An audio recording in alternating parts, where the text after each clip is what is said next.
훅 인터뷰. 모두를 위한, 모두를 향한, 모두의 궁금증 훅 인터뷰. 추미애 법무부 장관 아들 관련 기사가 연일 쏟아지고 있습니다. 그러다 보니까 작년 이맘때 생각납니다. 조국 사태 떠오릅니다. 부모 찬스 논란, 언론이 마구 퍼뜨립니다. 지난번엔 검찰이 좀 주도했는데 이번에는 좀 야당이 전면에 나선 것도 같고요. 요즘 언론 태도, 언론 보도 어떻게 봐야 될지, 우리가 놓치고 있는 것은 무엇인지 짚어보겠습니다. 조국 백서의 지필진이기도 합니다. 고일석 더 브리핑 대표, 안녕하세요. 안녕하세요. 반갑습니다. 추미애 장관 아들 예. 너무 뜨겁습니다. 어떻게 보고 계십니까? 어디서부터 시작된 걸까요? 시작은 작년 추미애 법무부 장관 지명되고 청문회가 이제 진행되고 있을 때 네. 12월 27일인가 아마 그럴 거예요. 예. 작년 12월 27일에 모 신문에서 처음 이제 이 의혹이 제기가 됐죠. 그렇죠. 그때부터 시작이 됐고, 그러다가 계속 이제 뭐 그러려니 하고 넘어갔어요. 계속 넘어가다가 별로 여론의 호응이 없었어요. 네. 그래서 계속 이제 그 국회 총선 지난 다음에 법사위가 열릴 때마다 야당이 계속 이제 그 추미애 장관을 추궁하는 것 말고는 별로 얘기가 안 됐었어요. 예.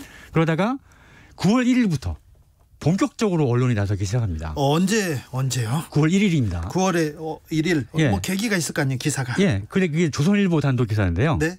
근데 신원식 의원실, 국민의힘 신원식 의원실에서 제공한 자료를 이제 보도한 건데요. 네. 아니 이때 이날 200건, 그전에는 뭐 추미애 장관 나올 때도 많아봐야 한 5, 60건, 예. 2, 30건 요 정도였는데 이날 200건 기사가 나오기 시작을 해서 점점 많아져서 어저께는 하루에 1139개. 하루에요? 예. 아이고. 뭐 이제 또 조국 사태 때에 비하면 세벌의 그래도 엄청나죠. 예. 1100개가 넘었습니까, 하루에? 네, 1139건. 네. 신원식 의원이 좀 주도했어요, 처음에는요. 그래요. 그래서 이제 그날 조선일보가 단독 기사로 추미애 보좌관 군에 전화해 휴가 연장 요청이라는 단독 기사를 내고 모든 언론이 이 기사를 다 받았습니다. 네. 이때부터 시작이 된 거죠. 이번 논란의 핵심 무엇이라고 보십니까? 그러니까 작년 말부터 제기됐던 의혹은 뭐였냐면 2017년 6월 23일까지 귀례하기로 돼 있는데 귀례를 안 하고 있다가 25일 날까지 안 하고 있어서 전화를 했더니 그때 갑자기 막 어떤 장교시켜서 국회의원 빼고를 했는지 휴가 처리를 그때 했다는 거 아닙니까? 네. 의혹은 그거였어요. 네. 결국은 이게 1차, 2차, 3차 휴가라고 나눠 본다면 3차 휴가가 언제 명령이 난 거냐. 23일 이전이냐 이후냐. 이게 지금 핵심인 거예요. 근데 9월 1일 날 이 조선일보 보도를 보면 이에 대한 내용이 명확하게 나와 있어요. 뭐라고 희한하게. 나왔죠? 그러니까 6월 21일 날 6월 23일이 2차 휴가 마감 끝나는 날이니까 그 이틀 전이에요. 이날 그러니까 그 신원식 의원이 제공한 자료에 의하면 보좌관으로 자처하는 사람이 병가를 더 좀 연장하고 싶은데 가능하겠냐라고 지원 장교한테 물어봤다는 거예요, 전화를 해서. 불가하다. 입원이 아니라 집에서 있는 거라니까 하고서 끊은 다음에 지휘관한테 보고를 한 거예요. 그랬더니 그럼 병가는 불가한 걸로 하고 개인 휴가 쓰라 그래라. 병가 말고 개인 휴가 써라 이렇게 지시를 했어요. 21일 날 휴가 명령이 난 거예요. 그러니까 24일부터 27일까지. 그리고 이 문제는 다 끝나는 거예요. 지휘관이 얘기를 했으니까. 그게 9월 2일 날 기사에 나옵니다. 그런데 그 부분은 전혀 부각하지 않고. 그 다음에 다른 기사가 또 키우죠. 이 논란을. 뭐라고 키우죠? 그 다음 날 이제 녹취가 나옵니다. 육성이. 근데 거기는 아까 말씀드린 그런 6월 21일 이런 얘기는 빠지고 뭐가 중심이 되냐 하면 1차, 2차 병가에 자료가 없다는 내용이 나옵니다. 자료가 없다. 그러니까 1차, 2차 휴가는 지금까지 문제가 안 됐었는데 자료가 없다는 그 이유 하나로 이게 미인가 휴가다. 탈영이다. 이런 주장이 나오기 시작하는 겁니다. 그리고요. 그러다가 9월 3일에 국민일보가 또 그 보도를 하는데요. 단독 보도를 하는데 외워서 안 하셔도 돼요. 보고 하셔도 됩니다. 괜찮아요. 여기 라디오입니다. 이게. 그렇죠. 9월 3일 날 예. 추미애 아들 부대장 휴가 관련 어떤 외압도 없었다. 네. 라는 기사가 나옵니다. 네. 그럼 이 사건의 관계자라고 한다면 1차적으로는 추미애 장관 아들이 있을 테고 네. 근데 추미애 장관 아들은 당사자니까 무슨 얘기를 하기도 어렵고 예. 얘기를 해도 잘 안 믿어줄 거 아닙니까? 네. 그다음에 제일 중요한 관계자라고 하면 네. 이 명령을 내린 명령권자인데 그렇죠. 이 명령권자가 분명하게 휴가 관련 어떤 외압도 없었다. 예. 심지어 그 당직 사병이 폭로를 한 거니까 예. 그때 애들은 잘 몰랐을 수도 있다. 예. 그때 어떤 시스템도 바뀌고 이런 때여서 이런 얘기까지 합니다. 이게 굉장히 중요하고 지휘관이니까 네. 이 사람이 책임자고 내가 명령권자예요. 병과 안 되고 그냥 개인 연가로 처리해 줬다 이렇게 얘기를 했는데 네. 이 얘기가 그러면 일단락이 될 만도 한데 또 다시 퍼지죠. 예. 이 국민일보 기사를 받아쓴 매체가 거의 없어요. 네. 그러니까 조선일보 기사는 거의 수백 개 매체가 다 받아쓰고 하루에 200개씩 기사가 올라왔는데 이 기사를 받아쓴 매체는 10개가 안 되고요. 네. 그중에 이 주요 매체라고 할 수 있는 것은 네.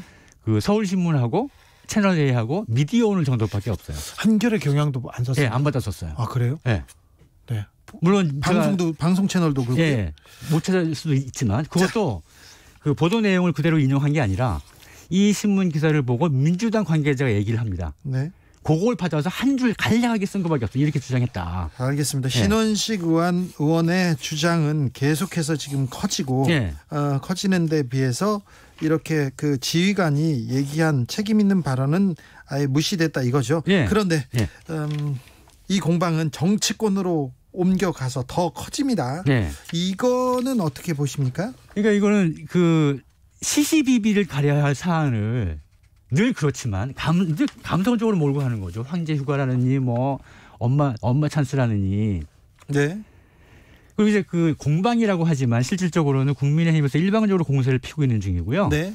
여당에서는 방어도 제대로 못하고 있는 상황이죠. 방어를 제대로 못하고 왜 추미애 법무부 장관은 그러면 명확한 얘기를 이렇게 정리가 안 될까요? 수사와 관련이 있어서 아마 얘기를 하지 않고 디테일한 얘기를 좀 하기 힘든 것 같아요. 네, 민주당에서는 계속해서 지금 엄호를 하려고 하는데 그게 잘 안 되고 있죠. 네. 오늘 이제 김태년 원내대표가 저기 검증 안 된 의혹 제기 바람직하지 않고 검찰 수사 신속하게 좀 하라 이런 촉구한 게 처음 좀 세게 나온 얘기예요. 네. 자, 원론적인 얘기인데요. 법적인 문제가 지금은 뭐 국방부에서 법적인 문제가 없다 이렇게 선을 걷는데 보통 사람들은 약간 불공정. 이게 불공정이란 정서에 지금 그 분노하는 분들이 좀 있는 것 같아요. 이거는 어떻게 보세요? 그게 지금 우리 사회가 직면하고 있는 가장 심각한 문제가 아닌가 싶은데요. 공정에 대한 개념이나 감각이나 공정이란 결국 기준의 문제인데 기준에 대한 인식이 좀 엄청나게 많은 괴리가 있어서 가장 큰 문제라고 생각하는데요.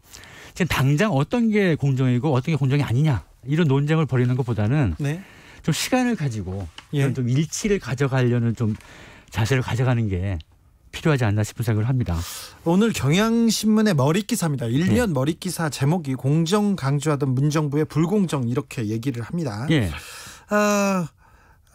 진보적이든 매체도 추미애 장관에 대해서는 약간 부정적인 시각을 드러내고 있고요. 이런 부분 때문에 그런지 20, 30대에 민감할 수밖에 없는 사항입니다. 이게 입시나 군대 이런 거는 굉장히 젊은 세대가 분노하지 않습니까? 전 국민이 분노하는 키워드죠. 그래서 입시, 취업, 병역이 국민의 영린을 건드리는 3대 키워드인데 그래서 이제 작년에 조국 전 장관 같은 경우도 입시와 취업이 걸린 거죠. 부산대 의전은 취업과도 관련이 있는 거죠. 의사되는 거니까. 다행히 병역은 잘 무사히 넘어갔는데 이제 추미애 장관 같은 경우는 이제 병역 휴가를 고리로 병역 문제가 불거진 것이죠. 그래서 이제 주로 이 사안들은 이제 그 공적 인물 그 당사자보다는 자녀에 대한 문제가 되는데 그러니까 이런 것들이 국민의 영린을 가장 크게 건드리는 3대 키워드다라는 걸 이해를 하고 공직자들도 늘 조심해야 될 필요는 있는 것 같아요. 그러나 어떤 의혹이 제기가 되면 우선 사실이 뭔지 시시비비를 가리는 과정부터 좀 거친 다음에 화를 내도 좀 화를 내는 그렇죠.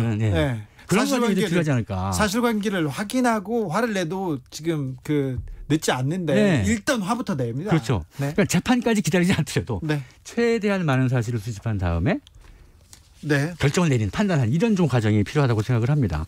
더 브리핑이라는 매체를 운영하고 계십니다. 예. 중앙일보, 문화일보를 거치셨는데 조국 백서의 필진으로도 합류하고 하셨고요. 예. 네. 조금 의외입니다.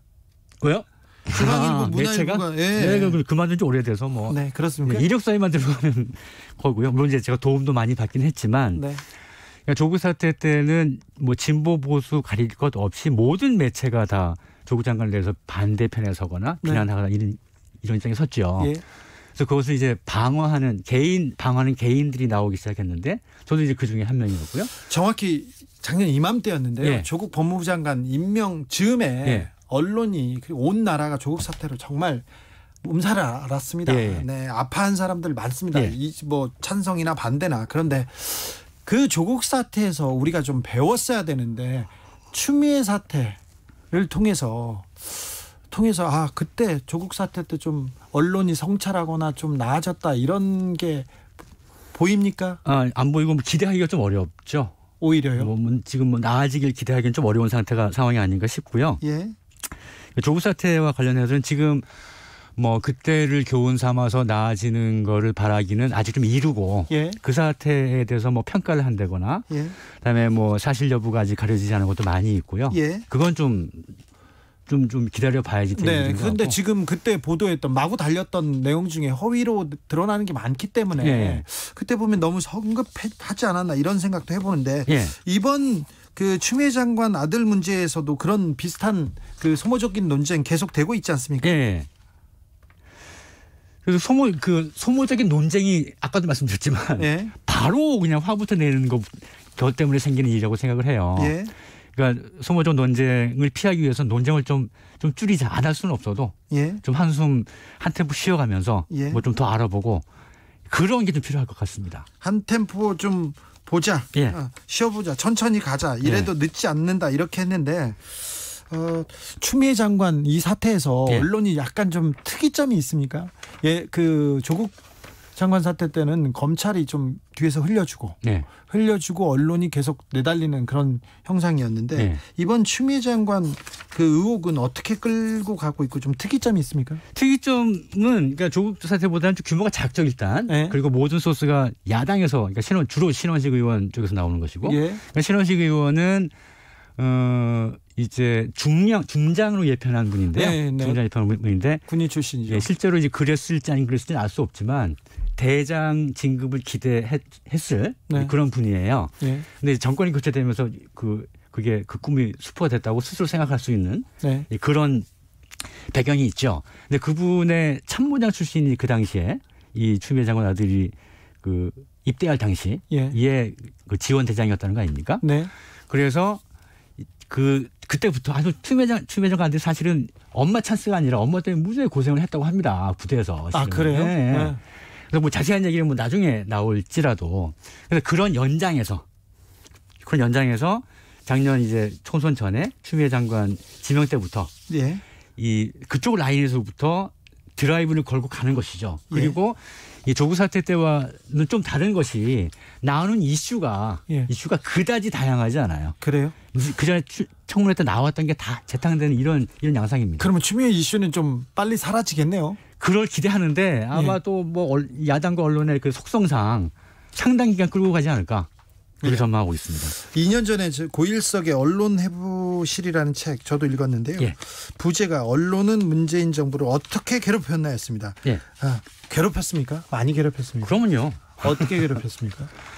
주로 이제 뭐 통계를 요구한다거나 예.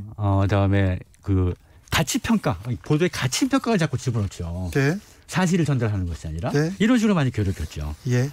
그런데 언론의 역할이 정권에 대한 감시와 비판, 좀 괴롭히는 것도 있는데 요 괴롭힘과 감시와 비판 어떤 차이가 있는 건가요? 그러니까 그 정권에 대한 감시와 비판이라고 한다면 이런 겁니다. 예를 들어서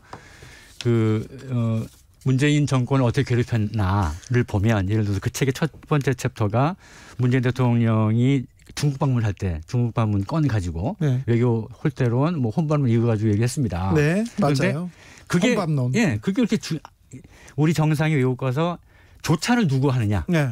그렇게 중요하면 언론에서는 이 정부 문재인 정부는 무능해서 조찬 약속조차 못 잡았다 그랬죠. 이런 식으로 했죠. 네. 그게 이렇게 중요하면 이명박 박근혜 때도 해외 순방 갔을 때 조찬을 어떻게 했느냐에 대한 보도 나올 만하지 않습니까? 네, 나와야죠. 한 건도 없어요. 네. 딱 한 건 있는데 박근혜 대통령이 중국 갔을 때 같이 수행한 기업인들과 조찬을 했다. 네. 이거밖에 없어요. 네.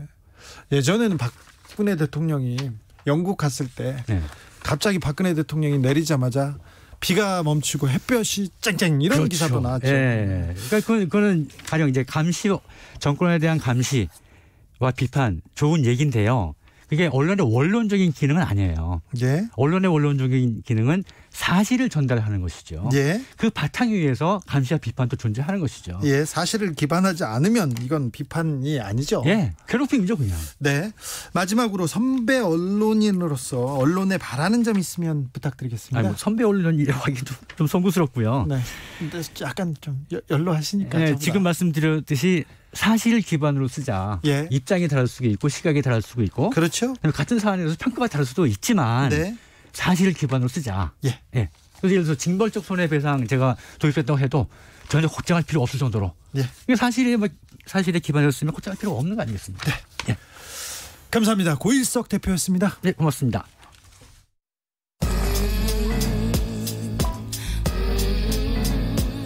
나비처럼 날아 벌처럼 쏜다. 주진우 라이브.